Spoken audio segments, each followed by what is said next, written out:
পিসিমণির plan থেকে শাওনকে বাঁচিয়ে দিচ্ছে শুভ। সম্পূর্ণ জানতে হলে ভিডিওটিতে একটি লাইক করে দেখতে থাকো। গল্পের শুরুতেই দেখা যায় মন মেজাজ একদমই ভালো নেই বীরুবাবুর, আর সেই জন্য আবারও রাতে ব্রেন ওয়াশ করতে চলে এসেছে পিসিমণি।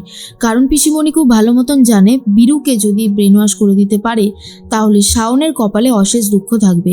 শাওনকে কোনোভাবেই সহ্য করতে পারে না পিসিমণি, কিন্তু সেটা বুঝতেও দেয় না। সবার সামনে এমন একটা ভাব করে যেন সে শাওনকে অনেক বেশি ভালোবাসে। এরপরেই বলে, বীরু, শাওনের দোষীপনা দিন দিন বেড়েই চলেছে, ওকে নিয়ে কিছু ভাবলি কি করবি না করবি? বীরুবাবু তখন বলে, না দিদি, সেরকম কিছু ভাবিনি, তবে একটা জিনিস মনের মধ্যে রয়েছে, ও যদি এই পরীক্ষাটায় ভালো রেজাল্ট করে তো ঠিক আছে, আর যদি বাজে রেজাল্ট করে আমি আর ওকে এই বাড়িতে রাখবো না। ডিরেক্ট আমি ভালো পাত্র দেখে বিয়ে দিয়ে দেবো, তারপরও যা খুশি করুক গে যাক, আমার কিছু যায় আসে না। আর এটা শোনার পর তো পিসিমণি খুবই খুশি হয়ে যায় আর বলে, দেখ, আমার তো মনে হয় না ও ভালো রেজাল্ট করতে পারবে। কিন্তু বীরুবাবু বলে, না দিদি, এবারে দেখলাম ও বেশ ভালো করে পড়াশোনা করেছে আর করছেও, মনে হয় একটু কিছু ইমপ্রুভমেন্ট তো হবেই, দেখা যাক কতদূর কি হতে পারে। তবে হ্যাঁ, ভালো রেজাল্ট করলে ঠিক আছে, আর যদি খারাপ রেজাল্ট করে তো আমি ওকে আর এই বাড়িতে টলারেট করব না।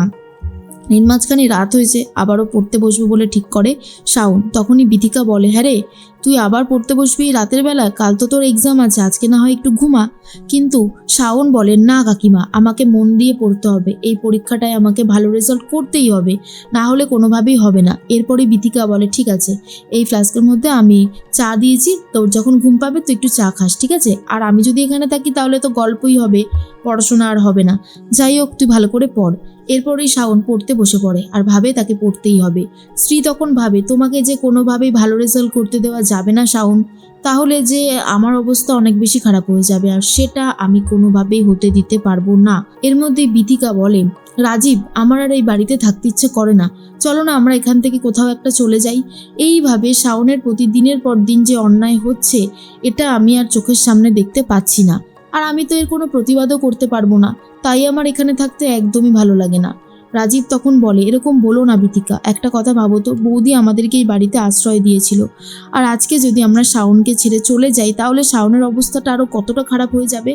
তুমি দেখোই না, আস্তে আস্তে বাবা আর মেয়ের মধ্যে সম্পর্ক ঠিক হয়ে যাবে, শুধু একটু সময়ের অপেক্ষা। এর মধ্যেই তখনই বিথিকা বলে, জানি না ঠিক হবে কিনা, তবে যে দাদা বারবার করে শাওনকে ভুল বোঝে, অপমান করে, এটা যে শাওনকে কতটা কষ্ট দেয়, কবে যে এটা বুঝবে দাদা আমি বুঝতে পারি না জানো। তবে আমি এটুকু জানি, শাওন খুব ভালো মেয়ে, ও ঠিক এই পরীক্ষায় ভালো রেজাল্ট করবেই। এর মাঝখানে ম্যাডি আবারও ড্রিঙ্ক করতে থাকে। তখনই পিসিমণি এসে বলে, ম্যাডি, তোর যা ইচ্ছা তুই তাই করছিস, তোর জন্য একটা দারুণ সুখবর আছে। বীরু বলেছে শাওন যদি এবারে বাজে রেজাল্ট করে তাহলে ওর বিয়ে দিয়ে দেবে, আর আমি চাই তোর সাথে শাওনের বিয়েটা হোক। কিন্তু তুই যদি এরকম করতে থাকিস তাহলে যে তোর সাথে কিছুতেই শাওনের বিয়ে দিতে রাজি হবে না বীরু, সেটা আমি খুব ভালো মতন জানি। মন্দার তখন বলে, উফ ভালো মা, তুমি এসব ভুল কথা বলছো, কেন যে এই সমস্ত কিছু বলছো, এসব নিয়ে একদম ভেবো না, আমি মামার সামনে একদম ভালো ছেলেটি হয়েই থাকবো, তুমি শুধু দেখতে থাকো। যেই উদ্দেশ্য সাধনের জন্য আমি এই বাড়িতে এসেছি সেই উদ্দেশ্য পূরণ হবেই, শুধু একটু সময়ের অপেক্ষা। আমি ওই শাওনকে বিয়ে করবই, আর ওর পরীক্ষাটা যাতে ভালো হতে না পারে তার জন্য চেষ্টা তো আমি চালিয়ে যাবই যাব।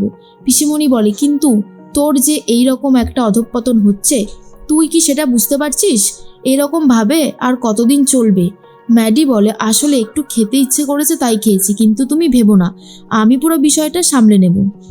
এরপরেই মন্দার ভাবে, যেভাবেই হোক শাওনকে বিয়ে করতে হবে, শাওনকে বিয়ে করলেই বীরেন্দ্রবাবুর সমস্ত কিছু সে হাতিয়ে নিতে পারবে।